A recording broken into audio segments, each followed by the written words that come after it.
क्या रिया, तुझे कितना कन्विंस किया मैंने, लेकिन तू है कि मानने को रेडी नहीं है। 2 मिनट के लिए, सिर्फ 2 मिनट के लिए प्लीज घर चलना। मेघा फिर कभी आती हूँ ना प्लीज। अरे मेघा, रिया और चिराग भैया का झगड़ा चल रहा है, इसलिए तो नहीं आ रही है। ऐसा कुछ भी नहीं है। कितना खाती है तू? फिर भी मेरा फिगर मेंटेन है, खुद को देखो। चिप नमकीन होती जा रही हो। अगर तक मेरी बहनों के साथ बदतमीजी की ना तो जहन्नुम नजर आएगा तुम्हें। एकदम 16 आने सच बात बोली आपने। तो इसी बात पर कर देते हैं प्रीत और रीत का संगम। माँ, मुझे ये शादी नहीं करनी है। जो लड़का शादी से पहले मुझे बाज की तरह से घूर घूर के देख रहा था, वो शादी के बाद पता नहीं क्या करेगा मेरे साथ। क्यों रे? उसका हमदर्द बनने की कोशिश कर रहे हैं। तेरे इरादे ठीक नहीं लग रहे मुझे।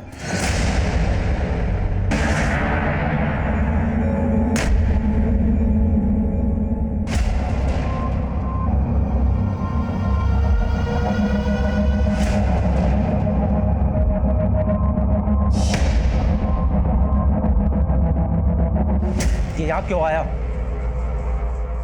चिराग, तमीज से पेश आओ। चाचा है वो तुम्हारे। चिराग बंद करो ये सब। चाचा जी के बारे में ऐसी कोई गलत बात नहीं सोचनी चाहिए तुम्हें। मुझे क्या सोचा और क्या नहीं सोचा अच्छी तरह पता है जीजा जी। अब मैं बच्चा नहीं रहा।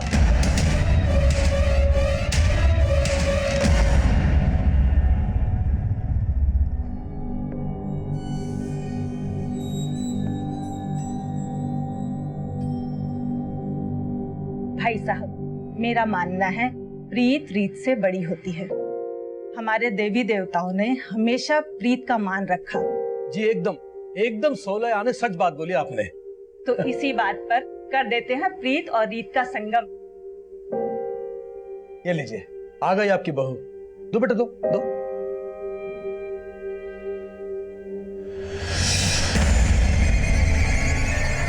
चाय इधर है। क्या? Thank you. माँ, मुझे ये शादी नहीं करनी है।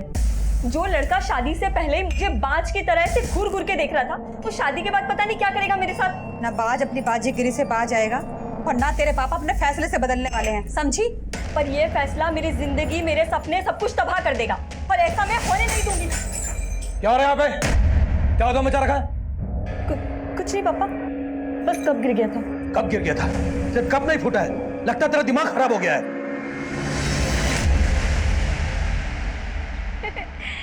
Very funny. ऐसे जोक्स तुम कहाँ से ढूंढ के लाते हो? पर अब जोक नहीं, रिया, एक सीरियस बात करना चाहता हूँ तुमसे। कैसी बात? क्या तुम्हारा सच में कोई पास्ट नहीं है? तुमने मुझसे कुछ छुपाया है? जो बातें मुझे तुम्हें बतानी चाहिए थी मैं पहले ही बता चुकी हूँ। सच में मेरा कोई पास नहीं था। एनीवे, मैं तुम्हारे लिए एक गिफ्ट लेके आया। इसमें क्या है? ये ड्रेस पहले ले, मेरी खातिर।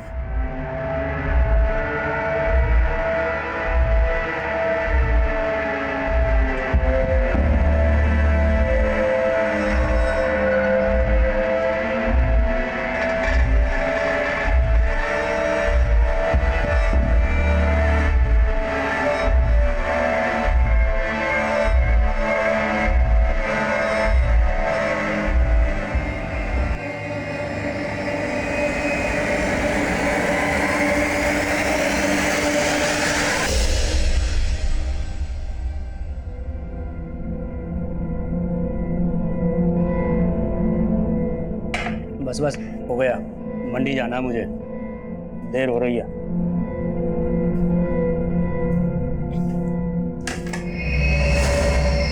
भाभी, आप यहाँ खुश नहीं हो ना?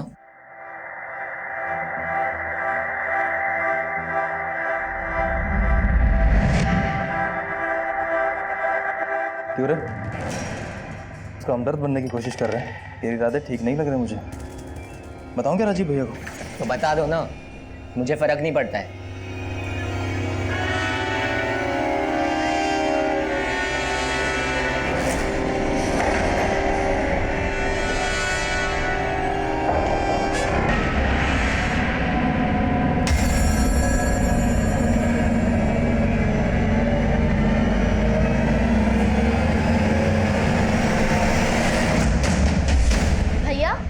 रिया भाभी का कॉल आया था, आप उनका कॉल नहीं पिक कर रहे हो?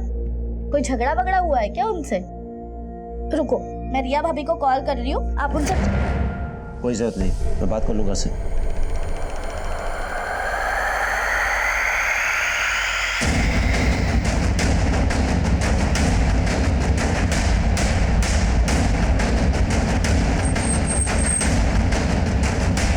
सर, एक लड़के की बॉडी है।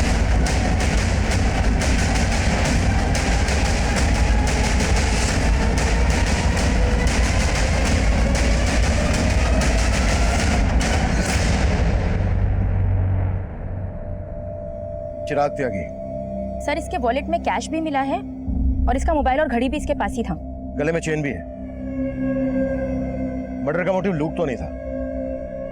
देखो आसपास कुछ मिलता है क्या, और बॉडी पोस्टमार्टम के लिए भिजवाओ।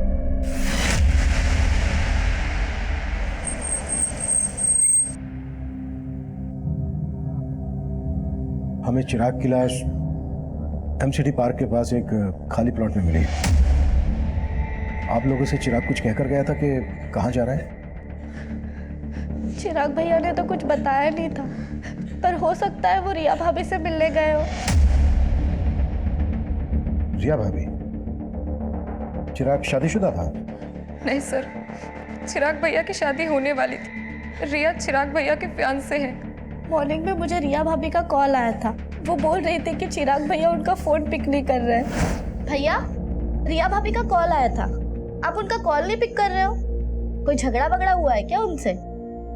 रुको, मैं रिया भाभी को कॉल कर रही हूँ, आप उनसे। कोई जरूरत नहीं, मैं बात कर लूंगा उससे। जब भैया गए थे तब उनका मूड भी काफी ऑफ लग रहा था।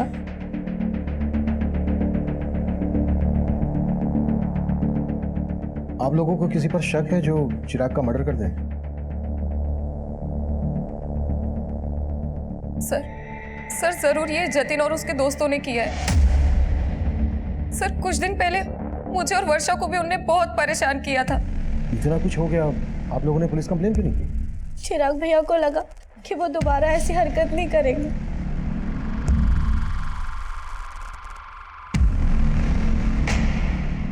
रविंदर, जतिन और उसके दोस्त के बारे में पता करो और उठा लो दोनों को। सर, एक बात है, हमें क्राइम सीन से चिराग का फोन मिला था। हमने फोन चेक किया तो उसको लास्ट कॉल रिया ने किया था।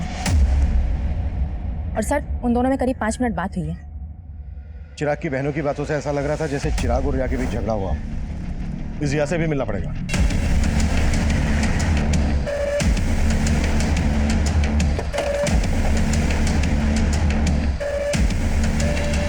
सर, चिराग मुझसे नाराज था, इसलिए वो मेरा फोन पिक नहीं कर रहा था। नाराजगी की वजह क्या थी?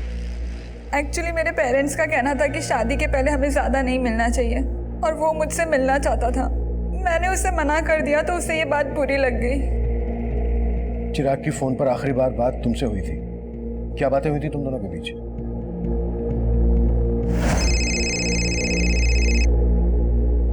सो फाइनली तुमने मेरा फोन उठा लिया। मैंने उससे मिलने के लिए मना लिया था और उसने हाँ भी कर दी थी। तो तुम चिराग से मिली थी? नहीं सर, पर हम मिलने वाले थे। उसने मुझे एमसीडी गार्डन के पास मिलने के लिए बुलाया था। मैंने उसका बहुत वेट किया, लेकिन वो आया ही नहीं मिलने। हमें चिराग की लाश एमसीडी गार्डन के पास ही एक खाली प्लॉट में मिली थी। क्या तुम वाकई में उससे नहीं मिली थी या फिर कुछ छुपा रही हो हमसे? नहीं सर, चिराग सच में मुझसे नहीं मिला था।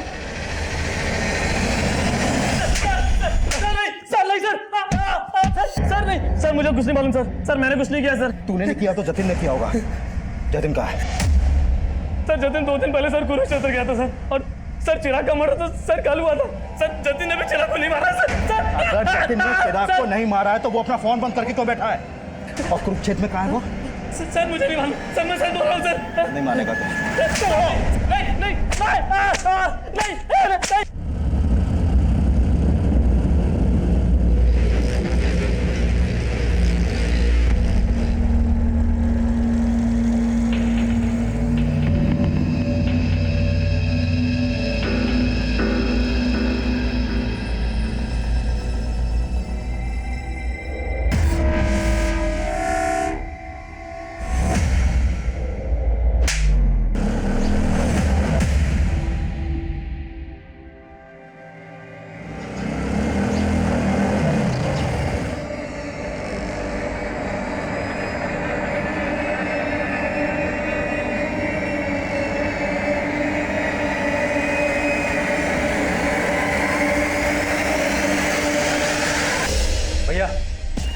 आपने उस लुगाई के सामने मुझे थप्पड़ मार के अच्छा नहीं किया।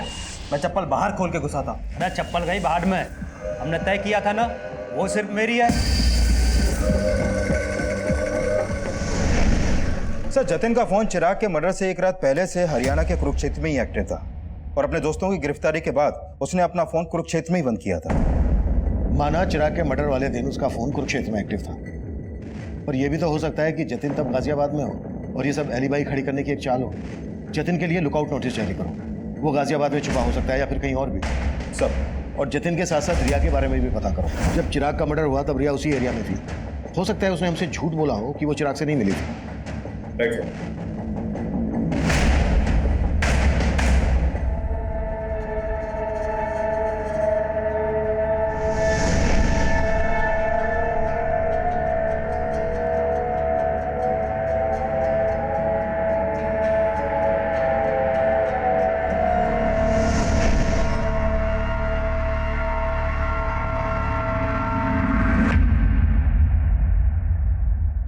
पानी पियो, लो पानी पियो। मैं समझ सकता हूँ कि किस्मत ने उससे एक बहुत बड़ा घाव दिया, लेकिन अपने बाकी के बच्चों के लिए तुम्हें इस दुख से उभरना पड़ेगा ना। ऐसा काम थोड़ी चलेगा। चिराग के जाने के बाद चाचा जी को तो लाइसेंस मिल गया आने का। मुझे कुछ ठीक नहीं लग रहा है।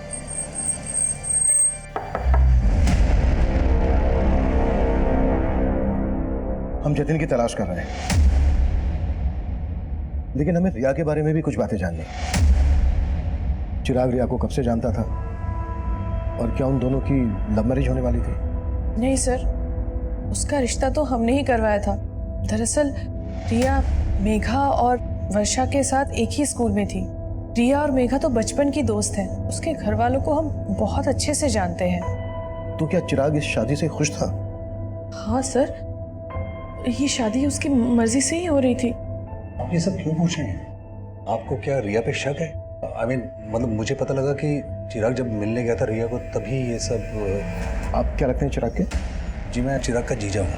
वैसे रहते कहाँ हैं? जी मैं इसी घर में रहता हूँ, यही। नहीं, और आप? मैं चिराग का चाचा हूँ सर। चिराग मेरी भाभी का इकलौता बेटा था। उसके बिना ये घर सर, उसके गुनाहगार बचने नहीं चाहिए सर। दोषियों को सजा दिलाना हमारी ड्यूटी है, आप चिंता मत कीजिए।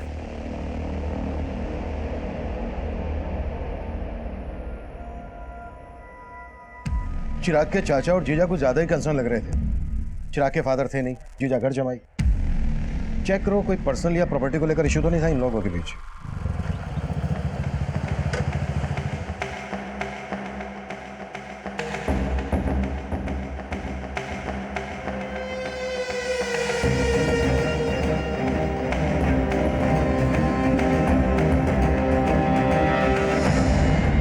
सर, रिया के कॉल रिकॉर्ड में ऐसा कोई क्लू नहीं मिला कि उसका किसी और लड़के से कोई अफेयर हो। रिया के पड़ोसी और बाकी रिश्तेदारों से पता करो, शायद कोई क्लू मिल जाए। सर, कुरुक्षेत्र पुलिस से जतिन से जुड़े एक और आपराधिक मामले के बारे में पता चला है। सर, जिस दिन चिराग का मर्डर हुआ था उसी दिन जतिन ने कुरुक्षेत्र से एक बाइक चुराई थी। कुरुक्षेत्र पुलिस भी जतिन को ढूंढ रही है। हो सकता है जतिन उसी बाइक से गाजियाबाद आया हो। लेकिन सर, क्राइम सीन के आसपास के सारे सीसीटीवी फुटेज हमने खंगाल डाले थे। उनमें जतिन ने जो बाइक कुरुक्षेत्र से चुराई थी वो कहीं नहीं देखी गई। सर, हो सकता है वो बाइक सोनीपत में हो। सोनीपत? हाँ सर, क्योंकि लास्ट टाइम जब चिराग ने रिया को कॉल किया था तब उसका फोन सोनीपत में ही एक्टिव था। ये भी तो हो सकता है कि चिराग का मर्डर सोनीपत में किया गया हो और पर्पसली उसकी बॉडी को एमसीडी गार्डन के पास लाकर डंप कर दिया गया हो। चिराग का फोन सोनीपत में जहां जहां एक्टिव था वहां के सीसीटीवी खंगालो और चिराग की फैमिली से भी पता करो कि वो सोनीपत क्यों गया होगा। पता किया सर, लेकिन उन्हें इस बारे में कुछ नहीं मालूम है।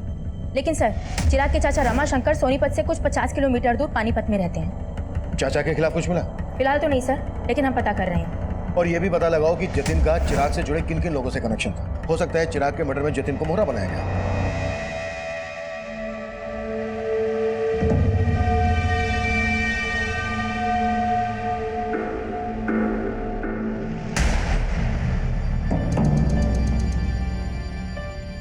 वर्षा, मेघा, ये चाचा जी तो यहीं बस गए हैं। उनका छोड़ो दीदी, आप और जीजा जी कब जा रहे हो? तुझे हमसे क्या प्रॉब्लम है? हाँ, एक मिनट वर्षा, मुझे ना घर जमाई बन के रहने का कोई शौक नहीं है।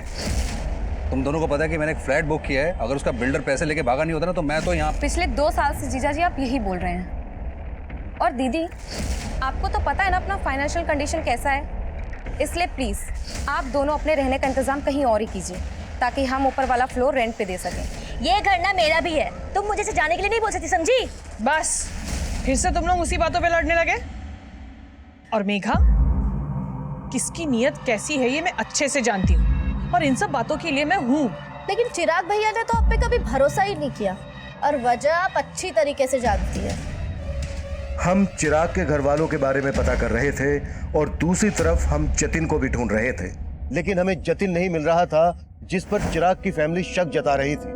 चिराग की मंगेतर रिया भी हमारे रडार पर थी, लेकिन इस केस से जुड़ा एक अलग ही एंगल तब हमारे सामने आया जिसने इस केस को अचानक से एक घुमाव दे दिया। सर, हमने उस दिन के सोनीपत के एरिया के सीसीटीवी खंगाले थे जब चिराग का फोन वहां पर एक्टिव था, लेकिन उसमें से किसी भी फुटेज में चिराग कैप्चर नहीं हुआ। लेकिन सर, उससे एक दिन पहले की एक सीसीटीवी फुटेज में चिराग कैप्चर हुआ था जिसमें वो एक औरत का पीछा कर रहा था। ये देखिए सर। कौन है ये औरत और चिराग क्यों और किस मकसद से इसका पीछा कर रहा होगा?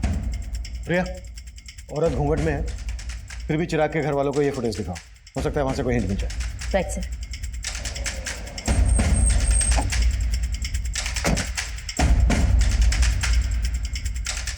आप जानती हैं ये औरत कौन हो सकती है?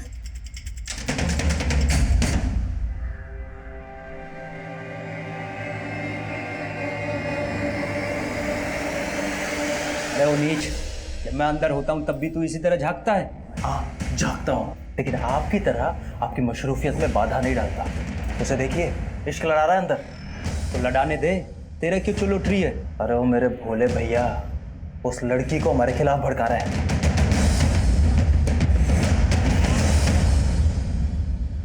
सर, चिराग की फैमिली इस औरत को आइडेंटिफाई नहीं कर पाई। वो लोग खुद कंफ्यूज है कि आखिर चिराग किसी औरत के पीछे क्यों जाएगा। सोनीपत के इस एरिया में पूछताछ जारी रखो, हो सकता है कि इसने कुछ विटनेस किया।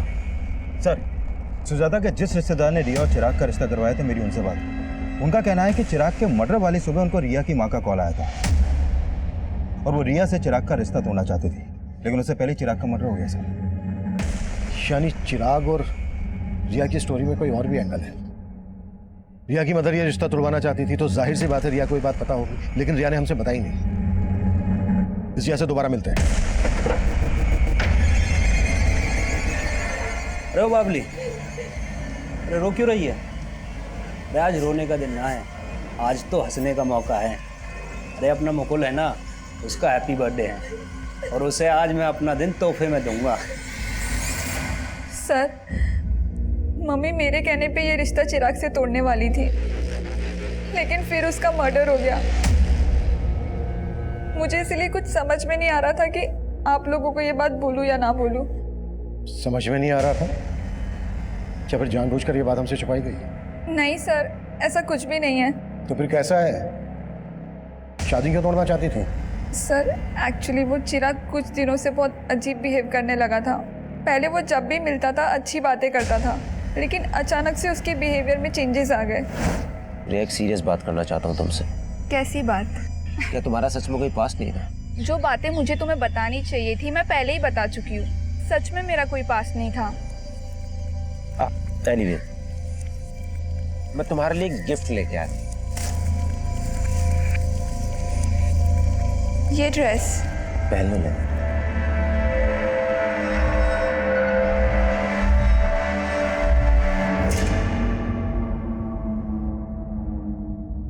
सर, मुझे नहीं पता उसके मन में क्या चल रहा था, लेकिन उस दिन के बाद से वो बहुत अजीब अजीब सवाल करने लगा। मेरा क्लासमेट कौन था, मेरे दोस्त कौन थे।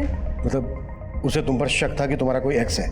नहीं सर, ऐसा कुछ भी नहीं है, लेकिन उसके इन सवालों से मैं तंग आ गई थी।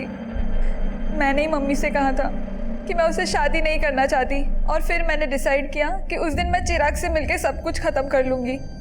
तो उस दिन चिराग तुमसे मिला था? नहीं सर, मैंने कहा ना, मैं उस दिन चिराग से नहीं मिली। लेकिन चिराग की लाश हमें उसी एरिया में मिली जहाँ तुम उससे मिलने वाली थी। सर, आप कहना क्या चाहते हैं? मैंने चिराग को मारा है? सर, माना रिया के बयान से लग रहा है कि चिराग को डाउट था कि रिया का कोई पास्ट होगा, लेकिन जितना हमने रिया के बारे में पता किया उससे कहीं नहीं लगा कि रिया की लाइफ में कोई और लड़का भी होगा।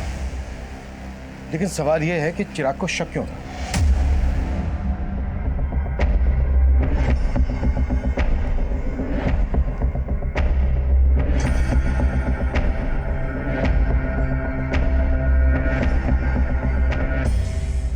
सोनीपत में चिराग को इस औरत के पीछे जाते हुए देखा गया था।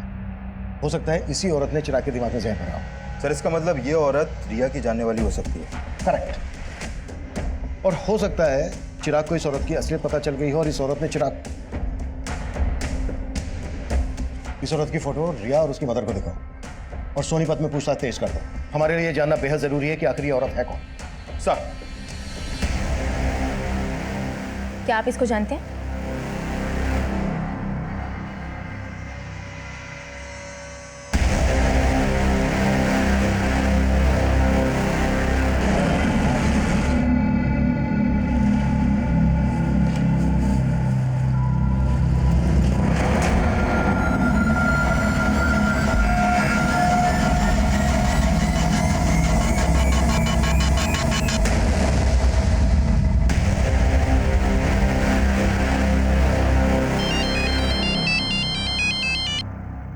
हेलो,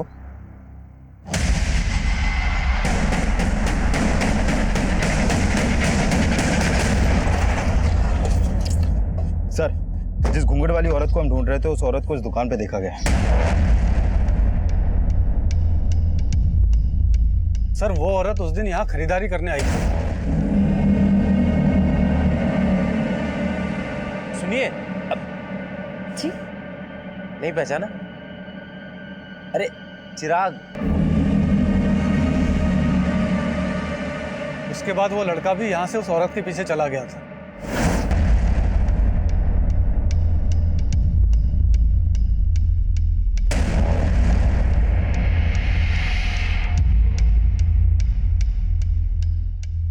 ये औरत पहले भी आती थी? जी सर, 3-4 महीने पहले कभी कभी आया करती थी, लेकिन तब उसकी शादी नहीं हुई थी। उस दिन पहली बार मैंने उसको साड़ी में देखा था। ये रहती कहाँ थी? सर इसका आइडिया नहीं है। हो सकता है ये औरत यहीं कहीं आसपास रहती हो। पूछताछ करो, कैसे भी करके पता लगाओ कि आखिर ये औरत है कौन। सर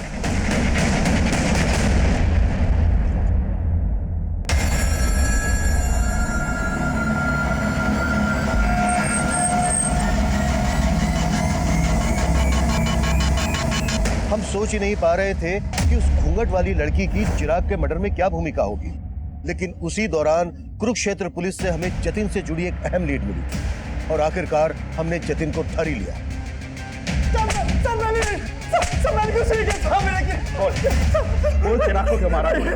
मैंने बिल्कुल नहीं मारा।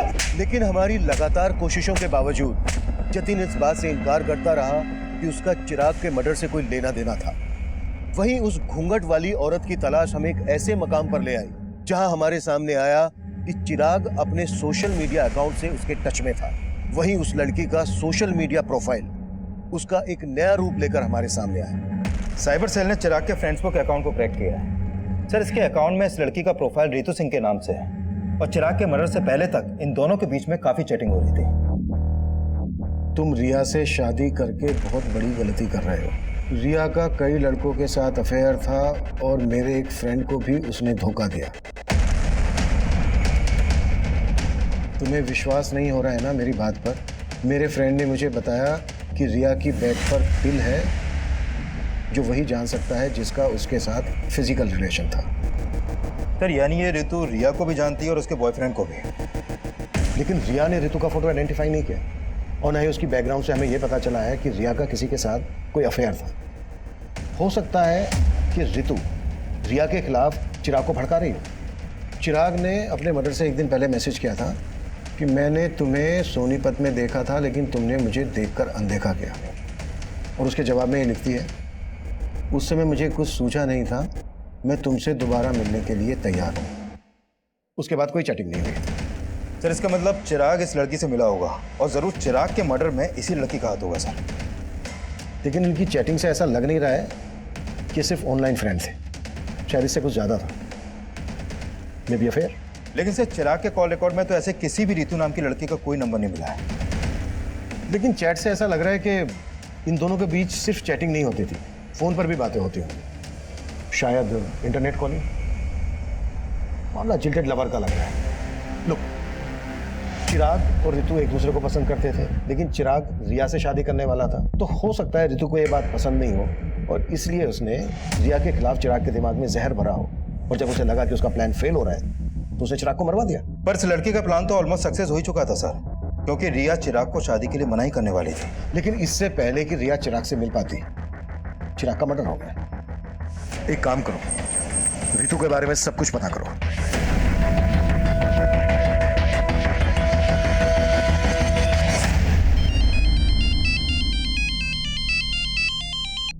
हाँ रविंदर। सर, उस लड़की के पेरेंट्स के घर का पता चला। उस लड़की का असली नाम छाया है। छाया? लेकिन उसका प्रोफाइल तो ऋतु के नाम से था। है कहाँ ये लड़की? उसके पेरेंट्स ने उससे ज्यादा बात तो नहीं की सर, लेकिन पड़ोसियों से पता चला है कि छाया की शादी 3 महीने पहले ही हो गई थी और उसका ससुराल कुरुक्षेत्र में कहीं पर है। लेकिन उसके पेरेंट्स तुमसे बात क्यों नहीं कर रहे हैं? एक काम करो, उसके पेरेंट्स के कॉल रिकॉर्ड्स स्टडी करो, उसमें तुम्हें छाया उस ऋतु का भी नंबर मिलेगा और कुरुक्षेत्र के उसके ससुराल वालों का भी।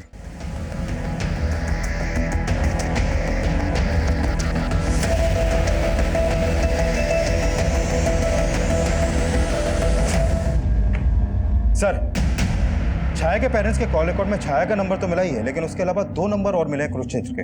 ये देखिए सर, एक नंबर राजीव के नाम पे रजिस्टर्ड है और ये दूसरा अनीता के। कुरुक्षेत्र चलने की तैयारी करो। सर,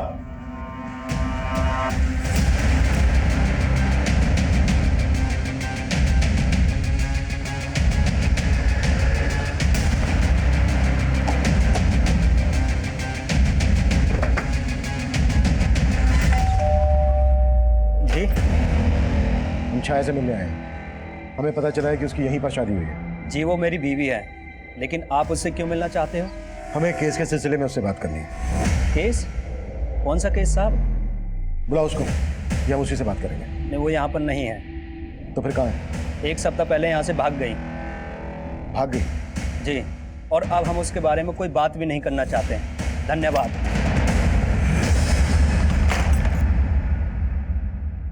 सर, छाया का फोन स्विच ऑफ है। तो छाया का पति बोल रहा है कि 1 हफ्ता पहले ही छाया यहाँ से भाग गई थी। सर, मुझे लग रहा है ये जरूर उसे बचा रहा है। हो सकता है छाया के फादर राम सिंह को पता चल गया था कि हम छाया को ढूंढ रहे हैं। एक काम करो, छाया के फादर राम सिंह पे नजर रखो और ससुराल वालों पर भी। इनके बारे में सब कुछ पता करो। सर,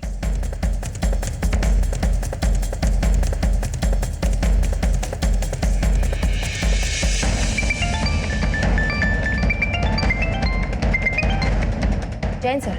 जय हिंद। छाया के कॉल रिकॉर्ड्स आए? जी सर, वही स्टडी करी थी। सर, छाया का फोन 1 हफ्ते पहले सोनीपत में ही बंद हुआ था। भैया, जहाँ पर छाया के पेरेंट्स रहते हैं, हो सकता है छाया वहीं छुपी हो। पता करो। जी सर। और सर, छाया के कॉल रिकॉर्ड के हिसाब से गाजियाबाद का एक नंबर मिला है जिस पर उसकी काफ़ी बातचीत होती थी। किसका नंबर है? सर, ये नंबर किसी जितेंद्र वशिष्ठ के नाम पर रजिस्टर्ड है। नंबर स्विच ऑफ है या एक्टिव है? सर, एक्टिव है। जितेंद्र को थाने बुलाओ। जी सर। सर, जितेंद्र वशिष्ठ आ गया है। बुलाओ। सर, छाया मेरी स्टूडेंट थी। मैं जिस कॉलेज में पढ़ाता था, छाया 3 महीने पहले तक वहाँ पढ़ती थी। 3 महीने पहले तक पढ़ती थी? लेकिन बात तो तुम दोनों के बीच 1 हफ्ते पहले तक हो रही थी। तुम दोनों के बीच सिर्फ टीचर और स्टूडेंट वाला रिश्ता था या फिर? नहीं सर, छाया मेरी स्टूडेंट थी। वो मेरी बहुत रिस्पेक्ट करती थी सर। थी?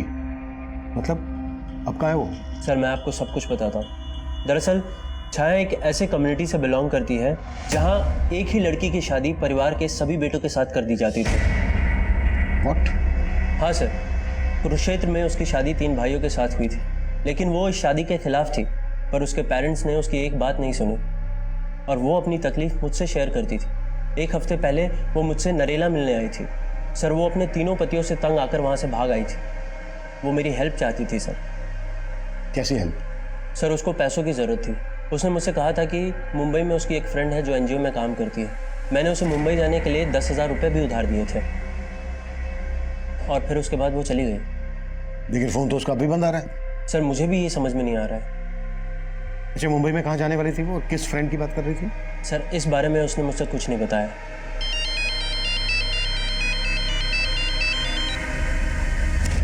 हाँ रविंदर। सर, सोनीपत पुलिस से एक चौंकाने वाली इन्फॉर्मेशन मिली है। कुछ दिन पहले उन्हें सोनीपत में छाया की लाश मिली थी।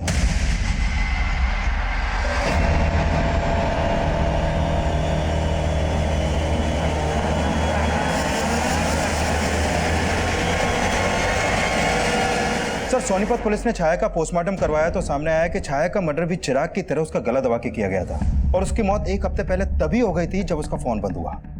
लेकिन जितेंद्र की ये बात सही निकली कि छाया की शादी 3 भाइयों से हुई थी। Right sir. और उस गांव में ऐसी कई औरतें हैं जिनके एक से ज्यादा पति हैं और सभी वहां के जमींदार हैं। सर, उस गांव की रीति के हिसाब से एक ही परिवार के सभी बेटों की शादी एक औरत से इसलिए करवाई जाती है ताकि जमीन का बंटवारा ना हो, लेकिन औलाद पैदा करने का हक सिर्फ बड़े भाई को होता है। बाकी के भाई उस औरत को सिर्फ एक सेक्स वर्कर की तरह इस्तेमाल करते हैं। सर, छाया इस शादी के खिलाफ थी। हो सकता है चिराग और छाया का शादी के पहले से अफेयर हो। इस बात में सच्चाई नहीं लग रही, क्योंकि चिराग रिया से शादी करने वाला था और छाया चिराग से ऋतु बनकर चैटिंग करती थी। हाँ, एक बार को यह हो सकता है कि छाया के तीनों पतियों को ऐसा लगा हो कि छाया और चिराग का अफेयर चल रहा है, इसलिए उन्होंने पहले चिराग को और उसके बाद छाया को मार डाला। संतोष, बहुत हो गया तेरा 1/3 और हम तेरी हड्डियों के बट्टे खट्टे करेंगे। बोल, क्यों मारा चिराग को, क्यों मारा छाया को? साहब हम तो बोल साहब, हम तो चिराग को जानते भी नहीं थे और छाया तो घर से भाग गई थी साहब। हम सच बोल रहे हैं साहब, हमने कुछ नहीं किया। झूठ ना बोलो साहब, इन दोनों ने ही मारा है छाया को। झूठ क्यों बोल रहा है तू? पीछे रह के बात कर।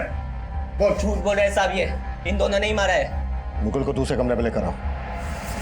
साहब, चिराग कौन है ये तो मैं भी नहीं जानता कि मेरे दोनों भाइयों ने सर जीना हराम कर दिया था उसका। पर शादी तो तूने भी की थी उससे। सर, जैसी जबरदस्ती उसके साथ हुई थी वैसी ही मेरे साथ हुई थी। छोड़ो मुझे। अरे तू चल अंदर, छोड़ो मुझे। बना हैप्पी बर्थडे, और वो भी हमारे सामने, और साबित करके बता कि तू उसका कसम है कि इसका यार। चल कपड़े उतार, चल। क्या बोल रहे हो ये भैया? कपड़े उतार, चल। अरे तू भी उतारना, चल ला इसे। लेकिन मैं छाया की तकलीफ समझता था, इसीलिए मैंने ही उसे भागने में मदद की थी।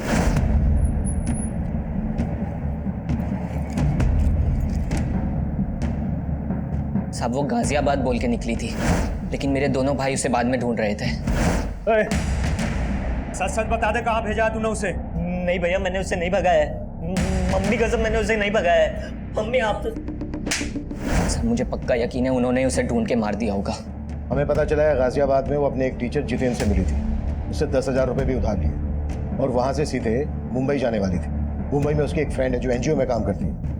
उसकी ऐसी किसी फ्रेंड को जानते हो जो मुंबई में रहती है? नहीं साहब, उसने तो बस मुझे इतना ही बताया था कि वो गाजियाबाद में अपने किसी दोस्त से मिलने जा रही है। इसके अलावा उसने मुझे कुछ नहीं बताया था साहब। सर, मैंने चिराग के कॉल रिकॉर्ड्स में एक नंबर आइडेंटिफाई किया है जिस पर उसकी काफ़ी बात होती थी। वो नंबर उसके दोस्त उमेश का है। सर, मैं और चिराग एक ही स्कूल में पढ़ते थे, हम दोनों काफ़ी अच्छे दोस्त थे। तुम्हें क्या लगता है चिराग का मर्डर किसने किया होगा? उसको नापसंद करने वाले उसके घर वाले भी थे। मतलब किसकी बात कर रहे हैं? सर, एक तो उसके चाचा, चिराग से उनकी बिल्कुल नहीं बनती थी, और मैं अपने जीजा से भी तंग आ गया था। उमेश। हाँ भाई। मैं जीजा जी से ज्यादा ना अपनी बहन नीलम के लिए दुखी हूँ। क्यों? अरे जीजा जी किसी काम के नहीं है। नौकरी ढूंढना तो दूर की बात, हमारे घर में आके बैठ गए। मैं दीदी की वजह से चुप हूँ, नहीं तो। सर, चिराग के जीजा की उनके घर पर भी नजर थी, और एक बार तो उन्होंने चिराग की माँ के गहने तक गायब किया। चिराग के जीजा ने चोरी भी की थी? हाँ सर, और कहानी ये बताई कि गहने किसी ने लूट लिया। मैं सुनार के पास से जब आया तो यहाँ पर आया, ये यहाँ पर ये एक आदमी मिला, इसने मुझे चूल्हा दिखाया, मैंने यहाँ से गहने लिए और वहाँ कहीं भाग गया वो। लेकिन चिराग ने कंप्लेंट करने से मना कर दिया था, क्योंकि उसे पता था कि अगर वह कंप्लेंट करेगा तो चिराग का जीजा ही झूठा साबित होगा और घर की बदनामी होगी। चिराग को अपने चाचा के साथ क्या प्रॉब्लम थी? सर, आप जैसा सोच रहे हैं ऐसा बिल्कुल नहीं। माना कि चिराग मुझे पसंद नहीं करता, लेकिन सुजाता भाभी में चिराग की जान बसती, तो मैं उसे कैसे मरवा सकता हूँ? चिराग में सुजाता की जान बसती थी और तेरी जान सुजाता में बसती है, इसलिए सुजाता की जिंदगी में जगह बनाने के लिए तूने चिराग को मरवा दिया। क्या सर? जब चिराग का मर्डर हुआ मैं तो शहर में था ही नहीं सर, मैं तो शहर के बाहर था सर। तेरे सारे कांड पता कर लिए हमने, कभी चिट फंड का, तो कभी नकली पेपर्स बनवाकर प्रॉपर्टी का धंधा। बहुत लोगों को चूना लगाया तूने, और वो तू घर बिकवा कर भी नीलम का हिस्सा लेना चाहता था। और तेरे रास्ते का रोड़ा था चिराग। सर, आप मेरे और भाभी के रिश्ते को लेकर गलत सोच रहे हैं। दरअसल उमाशंकर भाई साहब कई साल पहले गुजर गए, तो भाभी का ख्याल मेरे अलावा कौन रखता? फिर तेरे बीवी बच्चों ने तुझे क्यों छोड़ा? सब पता कर लिया हमने। उन्हें भी यही लगता है कि तेरा और तेरी सुजाता भाभी का चक्कर चल रहा है। गलत फहमी है सर उनको, जैसे चिराग को थी, और चिराग ने इन सब बातों को तूल दिया सर। और रमाशंकर, बाहर निकल!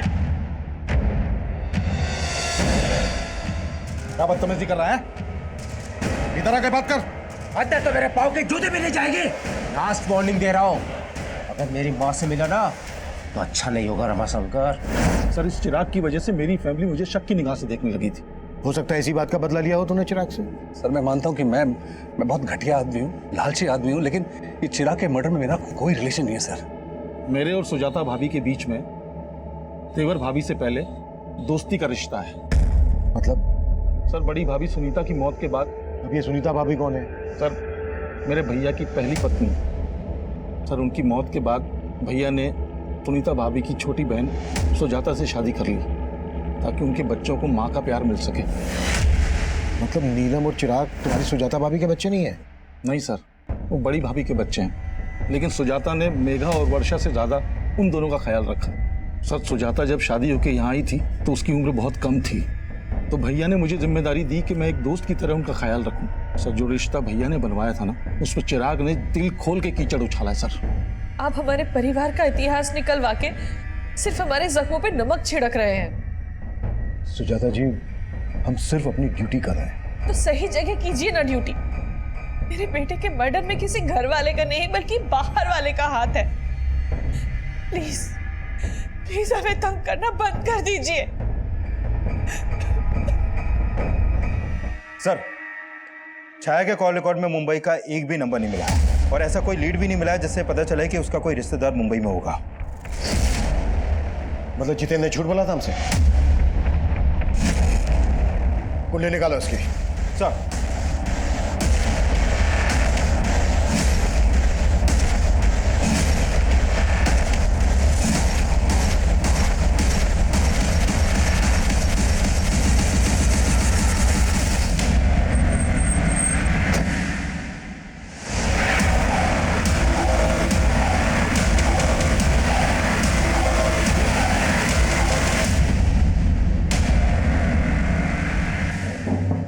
छाया का टीचर, मेघा का लवर।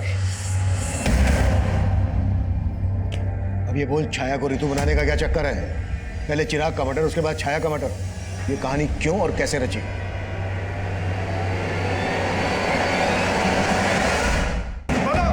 बोलता हूँ सर।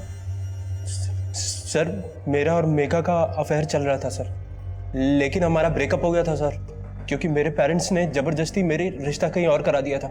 लेकिन जब मेरी फादर की डेथ हुई तो मेघा मुझे सांत्वना देने आई। उसके बाद से सर हमारा फिर से मिलना चालू हो गया सर, और मेघा ने बताया कि इसके फादर के डेथ के बाद से नौकरी कंपैशन के आधार पर नौकरी किसी एक बच्चे को मिल सकती थी, और चिराग अच्छा खासा पढ़ा लिखा था, वो चाहे तो कोई दूसरी नौकरी कर सकता था, लेकिन नहीं, माँ ने ये नौकरी उसके नाम कर दी। मुझे लगा अगर मैं चिराग को मार दूंगी तो ये नौकरी मेरे नाम हो जाएगी। मुझे मालूम था छाया जितेंद्र की स्टूडेंट थी, इसलिए जितेंद्र की मदद से हमने छाया की फोटो यूज की और ऋतु नाम की एक फेक प्रोफाइल बनाई और चिराग को फ्रेंड रिक्वेस्ट भेजी, और उसने वो रिक्वेस्ट एक्सेप्ट भी कर ली। धीरे धीरे हमारी नॉर्मल बातें होने लगी। फिर एक दिन चैटिंग के थ्रू चिराग ने मुझे कहा कि उसे रिया से शादी करनी है। बस इसी मौके का फायदा उठाकर मैंने चिराग को कहा रिया की फोटो भेजने के लिए, और फिर मैंने उसे लिखना शुरू किया कि मैं रिया को जानती हूँ, और फिर धीरे धीरे चिराग के मन में रिया के खिलाफ शक पैदा करवाया। और चिराग तुम्हारे उन मैसेजेस पर बिना सोचे समझे भरोसा करने लगा था? नहीं, मैं ऋतु बनकर कभी कभी किसी ऐप के जरिए उसे वॉइस कॉल करती थी। एक तरफ चिराग और रिया का रोज झगड़ा होने लगा, और दूसरी तरफ चिराग मुझसे बार बार मिलने की रिक्वेस्ट करने लगा। उसी दिन उसने छाया को सोनीपत में देख लिया, और छाया ने उसे देखकर जिस तरह से रिएक्ट किया उसे शक होने लगा। इसीलिए मैंने ऋतु बनकर उसे कॉल किया और उसे मिलने के लिए बुलाया। और तुम्हें पता था चिराग और रिया एमसीडी गार्डन में मिलते थे? इसलिए तुमने उसको वहीं पर मिलने के लिए बुलाया।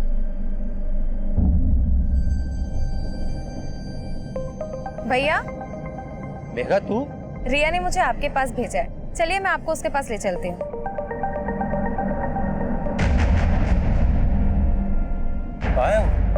भैया बस आती होगी। मुझे पता था आप लोग किसी ना किसी तरह छाया तक पहुंच जाएंगे। और इसलिए छाया को मैंने कहा कि तुम अपने पति को छोड़कर भाग जाओ, और उससे मैंने कहा कि मैं एक एनजीओ के बारे में जानता हूँ। और वो जब मिलने आई तो हमने। और ये तुमने सिर्फ नौकरी पाने के लिए किया? नहीं, ये बंटवारे के प्यार से थक गई थी मैं, तंग आ गई थी। हर वक्त नीलम, चिराग। सुजाता जी, चिराग और नीलम की सौतेली माँ थी। तुम्हारी तो अपनी माँ है, सगी। लेकिन क्या फायदा, वो तो उन दोनों से प्यार करती थी ना। पापा की मौत के बाद उनके पेंशन और पीएफ के 50 लाख रुपए मिले थे, लेकिन वो नीलम और उसके निकम्मे पति के घर बसाने में लगाना चाहती थी। लेकिन चिराग तो तुम दोनों बहनों से प्यार करता था। क्या करती मैं इसे प्यार का?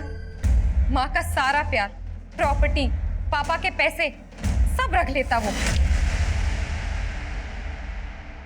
अगर तुम्हें लग रहा था कि तुम्हें तुम्हारा हिस्सा नहीं मिल रहा था, तुम्हारा हक मारा जा रहा था, तो कोर्ट का दरवाजा खटखटा सकती थी। ये सब करके मिल गया तुम्हें तुम्हारा हिस्सा, तुम्हारा हक। चिराग ने मेघा को कभी अपनी सौतेली बहन नहीं समझा, लेकिन वो इस दस्तक को नहीं भाप पाया कि जिस बहन की रक्षा के लिए वो किसी भी हद तक जा सकता है, वो बहन खुद उसकी भक्षक बन जाएगी। सुजाता की ये कोशिश कि वो चिराग और नीलम की अच्छी मां साबित होगी, उसे उसके ही बच्चों से दूर कर दिया। चिराग के लिए नफरत मेघा में एकाएक नहीं पनपी होगी, बल्कि सालों से पनप रही हो। तो क्या सुजाता ने मेघा के अंदर उबलते गुस्से को कभी नहीं भापा? या फिर उसे दस्तक मिली थी, लेकिन उसने उस दस्तक को महसूस नहीं किया? उम्र के हर पड़ाव पर जब जब हम अपना बचपन याद करते हैं, तब तब सबसे पहले हमें हमारे भाई बहन और माता पिता याद आते हैं। लेकिन बढ़ती उम्र के साथ साथ अपनी मासूमियत बनाए रखना आसान नहीं होता, क्योंकि अक्सर हमें यह गलत फहमियां जकड़े रहती हैं कि दुनिया में भोलापन नहीं बल्कि चालाकियां बिकती हैं। और कभी कभी हम इतना बदल जाते हैं कि इंसानियत हमें एक टूटा हुआ खिलौना और ईमानदारी झूठ लगने लगती है। हमें हमारे बचपन की मासूमियत हमेशा बचाए रखने की कोशिश करनी चाहिए, क्योंकि हमारी पूरी जिंदगी में हमारा बचपन ही वो मोती है जो हमें इंसानियत और रिश्तों को बनाए रखने की कीमत समझा सकता है। अब मैं सीनियर इंस्पेक्टर अभिमन्यु जिंदल आप लोगों से विदा लेता हूं। आपसे फिर मुलाकात होगी एक नए केस के साथ। देखते रहिए क्राइम पेट्रोल दस्तक। मकसद बताना नहीं, बचाना है।